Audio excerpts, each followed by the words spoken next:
ప్రపంచ దేశాలలో భారతదేశం నాగరికతకు సాంప్రదాయాలకు పుట్టినిల్లిది. పెద్దలను గౌరవించటంలో గాని, భక్తి భావనలలో గాని ఎవరు దేవుడైనా ఈ రోజు ఈ దేశాన్ని మనం చూస్తుంటే గర్వపడాలి. ఈ దేశంలో మనం ఇలా నిలబడి దేవుని గురించి ఎవరు ఏ దేవుని గురించి చెప్పుకున్నా మంచి రాజ్యాంగాన్ని, మంచి చట్టాలను, శాసనాలను చేసిన దేశం ఇది.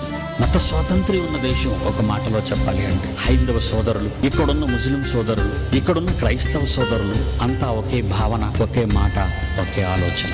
ఎవరు ఏ దేవుణ్ణి కొలుచుకున్నా మరో దేవుని గురించి తప్పుగా మాట్లాడకూడదు అన్నది మన రాజ్యాంగంలోని ఒక చక్కటి సదుపాయం. దాన్ని మనం ఉపయోగించుకోవాలి. నీదెంతవరకు నిజమో చెప్పుకోవాలి తప్ప ఎదుటివాడిది తప్పు అని మాత్రం నోరు పారేసుకోకూడదు. ఈరోజు చాలా మంది క్రైస్తవ బోధకులు తెలుసుకోవాల్సిన ప్రత్యేకమైన విషయం, నీ దేవుడు ఎంత గొప్పవాడో, నీ యేసు ఎంత ప్రేమామయుడో ఈ ప్రపంచానికి చెప్పు. మరో దేవుడు మంచివాడు కాదని గాని, నీ ముందున్న సోదరుని అవమానపరిచి హేళన చేసే పదాలు మతానికి, వాడ మతానికి, వారు అనుకున్న వారి విశ్వాసాలకి మనం భిన్నంగా మాట్లాడకూడదు. సోదర సోదరీమణులారా, ఇలాంటి స్వేచ్ఛ, స్వాతంత్ర్యం ఉన్న ఈ దేశంలో మనం పట్టడం మన అదృష్టం.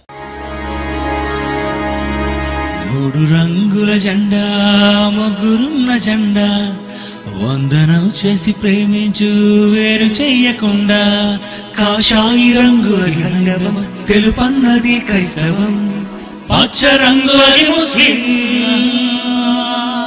దేవుని నుండే వచ్చిన వారేమి మనమంతా, ఆ దేవునికి మనమంతా సమానమే.